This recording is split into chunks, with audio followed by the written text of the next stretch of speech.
बहुत स्वागत है आप सभी का। आप देख रहे हैं स्पेशल रिपोर्ट। मैं हूं आपके साथ जया मिश्रा। बुलेटिन की शुरुआत बड़ी खबर के साथ कर रहे हैं। लश्कर-ए-तैयबा के को फाउंडर पर जानलेवा हमला हुआ। आतंकी आमिर हमजा पर ताबड़तोड़ फायरिंग की गई है और पाकिस्तान में अज्ञात हमलावरों ने बरसाई है गोलियां। हाफिज सईद के बाद लश्कर-ए-तैयबा में दूसरा बड़ा ये नाम है। बताया जा रहा है कि इसको टारगेट किया गया है। अज्ञात हमलावरों ने गोलियां बरसाई हैं। जानलेवा हमला किया गया लश्कर-ए-तैयबा के को फाउंडर पर। हमजा पर ताबड़तोड़ फायरिंग की गई है। आतंकी आमिर हमजा को टारगेट किया गया। पाकिस्तान में अज्ञात हमलावरों ने गोलियां बरसाई हैं और कहा जा रहा है कि हाफिज सईद के बाद अगर कोई दूसरा बड़ा नाम है लश्कर-ए-तैयबा में तो वो हमजा का नाम है, जिसको टारगेट किया गया है। अज्ञात हमलावरों ने गोलियां चलाई है। हाफिज सईद के बाद दूसरा बड़ा ये नाम है और ऐसे में आमिर हमजा को किसने टारगेट किया, किसने ये गोलियां चलवाई हैं या इसके पीछे कौन है, ये अब सब कुछ खंगाला जा रहा है। फिलहाल ये बड़ी जानकारी आपके सामने रख रहे हैं और चलिए आपको इसी पर खास रिपोर्ट दिखाते हैं।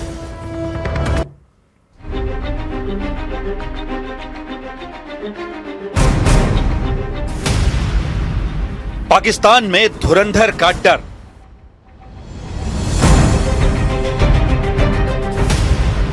दुश्मनों को ढूंढ रहे साइलेंट किलर। हमजा पर किस धुरंधर का हमला। फिल्म धुरंधर की दहशत से पाकिस्तान पहले ही सहमा हुआ था कि अब असली धुरंधर भी पड़ोसी मुल्क में डराने लगे हैं। ये धुरंधर कब आते हैं कब जाते हैं किसी को नहीं पता। बस वो अपने टारगेट को पूरा करके सबकी आंखों के सामने गायब हो जाते हैं। इस बार टारगेट हुआ हमजा। जी हां, हमजा। फिल्मी हमजा नहीं, बल्कि वो हमजा जिसकी पहचान दहशत का कारोबार थी।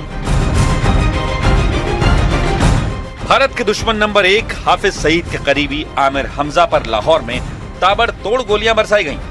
ठीक उसी तर्ज पर जैसे हाफिज गैंग के मेंबर्स पर पिछले कुछ सालों में पाकिस्तान के अंदर होती आ रही है। आमिर हमजा पर लाहौर में हमला उस वक्त हुआ जब वो एक टीवी चैनल के बाहर कार में मौजूद था। तभी नकाबपोश हमलावरों ने गोलियों की बरसात कर दी, जिसमें हमजा जख्मी हो गया। हमजा लश्कर-ए-तैयबा का को फाउंडर है, जिसका एलईटी में रुतबा हाफिज सईद के बाद नंबर 2 का है। हमजा आतंकी विचारधारा का प्रचार करता रहा है और जिहादी साहित्य और भाषण के जरिए जहर घोलने के काम से ही उसकी पहचान है। वो संगठन में भर्ती और ब्रेन वॉशिंग का काम देखता है और 26/11 के हमलों में भी हमजा का यही रोल था।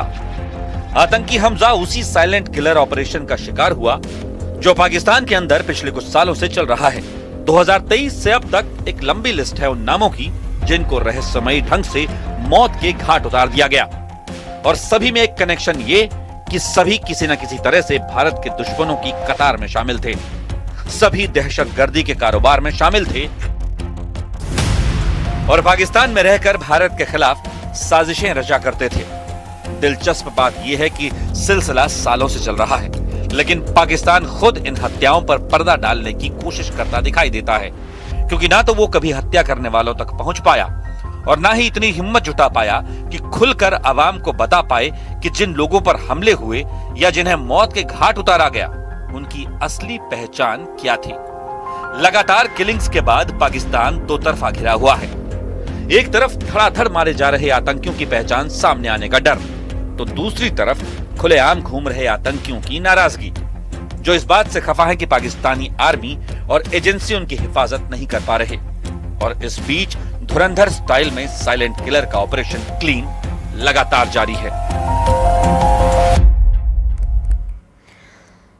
इस्लामाबाद में फैसले हो रहे हैं या फिर वॉशिंगटन से डोर खींची जा रही है। पाकिस्तान के सेना प्रमुख असीम मुनीर क्या खुद कमांड में हैं या किसी और के इशारे पर चल रहे हैं। एक ट्वीट आता है, तूफान मच जाता है और फिर चुपचाप गायब हो जाता है। उधर अमेरिका से आवाज उठती है और इधर पाकिस्तान झुकता हुआ नजर आता है। तो क्या मुनीर सिर्फ एक चेहरा है और असली कंट्रोल अमेरिकी राष्ट्रपति डोनाल्ड ट्रंप के हाथों में है? चलिए आपको दिखाते हैं पाकिस्तान का वो ग्रेट पपेट शो जो दुनिया के मंच पर एक बार फिर से बेपर्दा हो चुका है।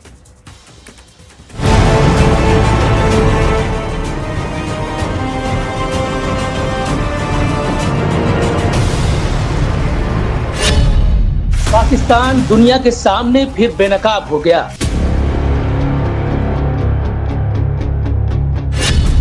ग्लोबल मंच पर पाकिस्तान फिर बेइज्जत हुआ।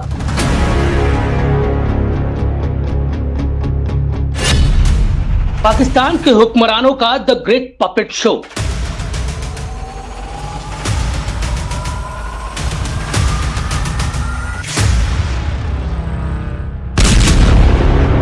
पश्चिम एशिया में छिड़ी जंग में पाकिस्तान भी एक किरदार है। एक ऐसा किरदार जो भले ही परोक्ष रूप से जंग का हिस्सा नहीं है, लेकिन हर मोड़ पर उसकी भूमिका सवालों के घेरे में है। कभी खुद को शांति वार्ता का चेहरा बताता है, तो कभी उसके नेताओं के बयान पूरे समीकरण को बिगाड़ देते हैं।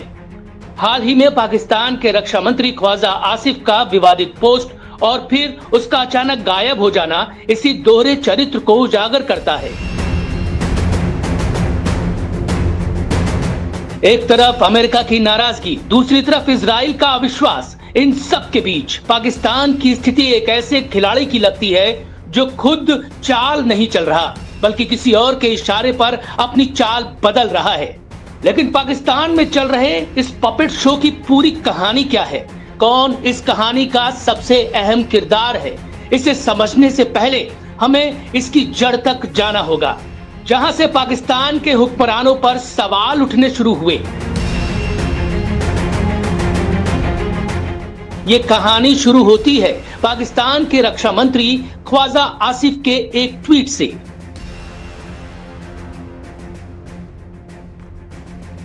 इस ट्वीट में उन्होंने इजराइल को मानवता के लिए अभिशाप बताया और बेहद तीखी भाषा का इस्तेमाल किया, जो सीधे तौर पर एक पूरे देश और समुदाय को निशाना बनाती थी। पाकिस्तान की राजनीति में अक्सर कहा जाता है कि फैसले संसद में नहीं बल्कि रावलपिंडी के GHQ में होते हैं, यानी पाकिस्तान की सेना के जनरल हेडक्वार्टर में। यहां से पाकिस्तान की पूरी सेना का कमांड, नियंत्रण, प्रशासन और रणनीतिक फैसले होते हैं। लेकिन इस बार सवाल और बड़ा है, क्या GHQ भी पूरी तरह से स्वतंत्र है? क्योंकि जिस तेजी से एक विवादित बयान आया और फिर उसी तेजी से गायब हुआ, वो किसी अंदरूनी डैमेज कंट्रोल से ज्यादा बाहरी दबाव की ओर इशारा करता है। अमेरिका की नाराजगी सामने आती है और पाकिस्तान तुरंत बैकफुट पर दिखता है। ऐसे में तस्वीर बनती है एक कठपुतली की, जहां चेहरा असीम मुनीर का है, लेकिन डोर कहीं और से हिलती नजर आती है। और यही सवाल सबसे बड़ा है, क्या मुनीर खुद फैसले ले रहे हैं या फिर वैश्विक ताकतों के इशारे पर पाकिस्तान की दिशा तय हो रही है? ये भी समझेंगे, लेकिन पाकिस्तान की सत्ता में हायरार्की ब्रेकडाउन की कहानी भी समझिए। किसी भी लोकतांत्रिक देश में रक्षा मंत्री सेना प्रमुख से ऊपर होता है। नीतियां सरकार तय करती हैं और सेना उन्हें लागू करती है। लेकिन पाकिस्तान में तस्वीर अक्सर उल्टी नजर आती है। यहाँ सत्ता की असली हायरार्की कागजों में नहीं बल्कि ताकत के संतुलन से तय होती है। ख्वाजा आसिफ जैसे मंत्री भले ही पद में ऊपर दिखे, लेकिन फैसलों की असली दिशा अक्सर असीम मुनीर के इर्द गिर्द घूमती नजर आती है।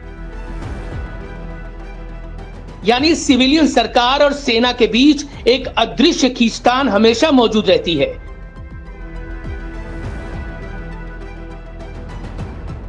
और जब अंतर्राष्ट्रीय दबाव जुड़ जाता है तो यही संतुलन और बिगड़ जाता है। ऐसे में सवाल और गहरा हो जाता है, क्या पाकिस्तान की सरकार सेना को कंट्रोल कर रही है या फिर सेना ही पूरे सिस्टम को चला रही है?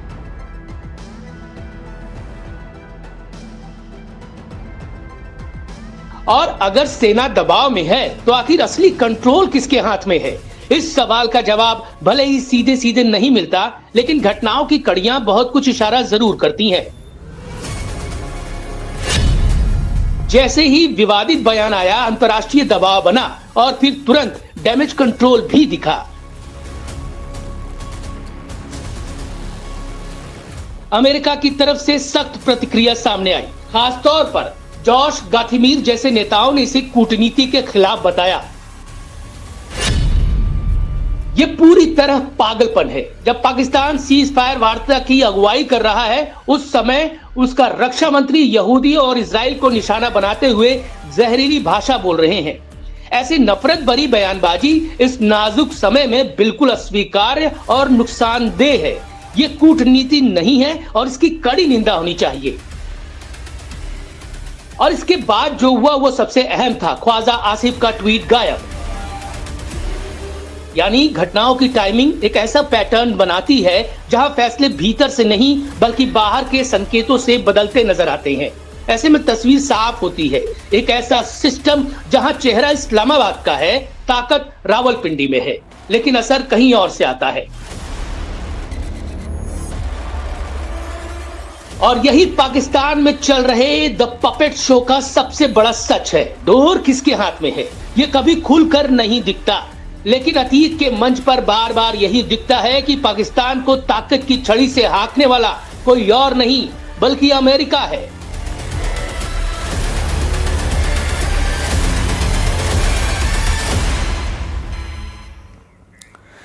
और जंग के इस दौर में एक बात बार बार सामने आई कि पाकिस्तान सिर्फ हालात को संभालने की कोशिश में नहीं है बल्कि हर मोड़ पर अमेरिका को खुश करने की कोशिश करता हुआ नजर आता है। कभी कूटनीति के नाम पर नरमी बरतता है तो कभी बयानबाजी में अचानक बदलाव कर देता है। सवाल यह है कि क्या ये महज रणनीति है या फिर दबाव में लिया गया फैसला, और अगर ये दबाव है तो आखिर वो ताकत कौन है जो पाकिस्तान की दिशा तय कर रही है।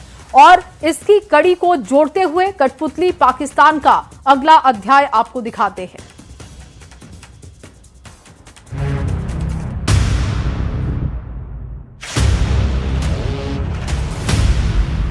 अमेरिका के इशारों पर बदलती पाकिस्तान की नीति। इतिहास गवाह है, अमेरिकी दबाव में झुकता है पाकिस्तान। प्रेशर पॉलिटिक्स की कहानी कठपुतली पाकिस्तान की जुबान। जंग के इस माहौल में पाकिस्तान अपनी भूमिका को जितना अहम दिखाने की कोशिश कर रहा है उतनी ही उसकी भूमिका उलझी हुई है।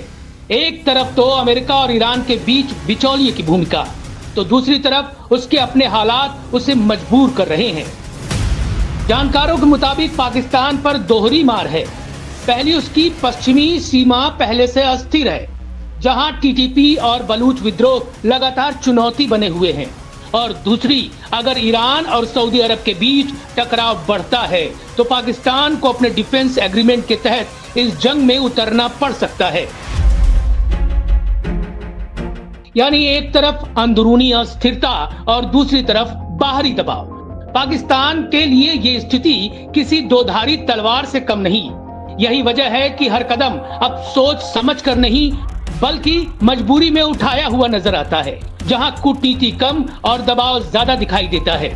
दुनिया में पाकिस्तान की पहचान आतंक को पोसने वाले देश के रूप में होती रही है, एक ऐसे देश के रूप में जो न सिर्फ आतंक का सबसे बड़ा प्रायोजक है बल्कि वही आतंक अब उसके अपने घर को भी खोखला कर रहा है। कभी जिन संगठनों को रणनीतिक हथियार समझा गया, आज वही पाकिस्तान की आंतरिक सुरक्षा के लिए सबसे बड़ा खतरा बन चुके हैं। टीटीपी के हमले हो या बलूच इलाकों में बढ़ती बगावत, हालत ये है कि पाकिस्तान अपनी ही जमीन पर स्थिरता कायम रखने में जूझ रहा है। और ऐसे वक्त में जब बाहर से अमेरिका का दबाव और खाड़ी देशों की अपेक्षाएं बढ़ती जा रही हैं, पाकिस्तान के पास विकल्प बेहद सीमित होते जा रहे हैं। यही वजह है कि उसकी विदेश नीति अब संतुलन नहीं बल्कि संतुलन बनाने की जद्दोजहद बन चुकी है। एक तरफ वैश्विक मंच पर भरोसा जीतने की कोशिश, तो दूसरी तरफ अपनी छवि सुधारने की मजबूरी। यही वजह है कि पाकिस्तान के सेना प्रमुख असीम मुनीर हो या पाकिस्तान के प्रधानमंत्री शहबाज शरीफ, दोनों अमेरिका को मक्खन लगाने में कहीं से भी पीछे नहीं हैं। और शायद यही वजह थी कि जब ख्वाजा आसिफ ने अपने ट्वीट में इजराइल को टारगेट किया तो असीम मुनीर की तरफ से अमेरिका की नाराजगी का मैसेज भिजवाया गया और ख्वाजा आसिफ का ट्वीट कुछ ही देर में डिलीट कर दिया गया। ये महज एक सोशल मीडिया पोस्ट हटाने की घटना नहीं थी, बल्कि ये उस दबाव की झलक थी जिसके साए में पाकिस्तान की सियासत काम कर रही है, जहां एक तरफ बयानबाजी में आक्रामकता दिखाई जाती है, वहीं दूसरी तरफ उसी बयान को वापस लेने में पल भर भी नहीं लगाया जाता।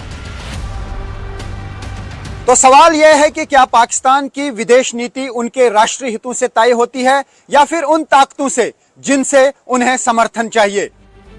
असीम मुनीर से लेकर शहबाज शरीफ तक हर कदम अब संतुलन साधने की कोशिश कम और नाराजगी से बचने की कवायद ज्यादा नजर आती है। यही वजह है कि वक्त वक्त पर पाकिस्तान के हुक्मरान सार्वजनिक मंचों से अमेरिकी राष्ट्रपति के गुणगान करते दिखाई देते रहे हैं। I would say that Pakistan had nominated President Donald Trump for Nobel Peace Prize for his outstanding, extraordinary contributions to first stop war between India and Pakistan and then achieve ceasefire along with his very wonderful team. लेकिन कहानी सिर्फ यहीं तक सीमित नहीं है। अतीत के पन्नों में ऐसे कई किस्से दर्ज हैं जो ये बताते हैं कि अमेरिका की उंगलियों पर नाचने के लिए पाकिस्तान ने नए नए पैतरे अपनाए हैं। शीत युद्ध के दौर में पाकिस्तान ने अमेरिका के साथ खड़े होकर सोवियत यूनियन के खिलाफ मोर्चा संभाला। सीटो यानी साउथ एशिया ट्रीटी ऑर्गेनाइजेशन और सेंटो यानी सेंट्रल ट्रीटी ऑर्गेनाइजेशन जैसे सैन्य गठबंधनों में शामिल होकर खुद को फ्रंटलाइन स्टेट साबित किया। फिर आया अफगान जिहाद का दौर, जहां अमेरिका के साथ मिलकर मुजाहिदीन को समर्थन दिया गया। सोवियत विरोध के नाम पर ऐसे नेटवर्क खड़े हुए जिनकी गूंज आज भी सुनाई देती है। 9/11 के बाद कहानी ने एक और नया मोड़ लिया। पाकिस्तान अचानक वॉर ऑन टेरर में अमेरिका का सबसे बड़ा सहयोगी बन गया। लेकिन एक तरफ साथ और दूसरी तरफ ढिलाई के आरोप, ये दोहरी तस्वीर लगातार सामने आती रही। ड्रोन हमलों के दौरान भी यही पैटर्न दिखा, अंदर खाने इजाजत और बाहर विरोध। और जब बात आर्थिक संकट की आई तो IMF और अमेरिका समर्थित संस्थाओं के दरवाजे खटखटाने पड़े, जहां मदद के साथ शर्तें भी आईं और झुकाव भी। यानी इतिहास गवाह है, पाकिस्तान की रणनीति अक्सर अपने फैसलों से नहीं बल्कि हालात और दबाव से तय होते रहे हैं, और यही सिलसिला आज भी बिना रुके जारी है, जहां हर नया कदम पुराने पैतरे की ही याद दिलाता है। कभी सीज फायर के नाम पर पहल तो कभी अचानक बदले हुए बयान। पाकिस्तान की कूटनीति अब स्थिर रणनीति नहीं बल्कि परिस्थितियों के हिसाब से बदलती चाल बन चुकी है। अमेरिका को संतुष्ट रखना, खाड़ी देशों को नाराज न करना और साथ ही अपने अंदरूनी हालात को संभालना, इन सब के बीच पाकिस्तान की स्थिति और ज्यादा जटिल होती जा रही है। यानी एक ऐसा देश जो खुद को क्षेत्रीय ताकत के रूप में पेश करना चाहता है, लेकिन हर मोड़ पर किसी न किसी दबाव के आगे झुकता नजर आता है। और यही वजह है कि आज की वैश्विक राजनीति में पाकिस्तान एक निर्णायक शक्ति कम और प्रेशर पॉलिटिक्स का सबसे बड़ा उदाहरण बन चुका है।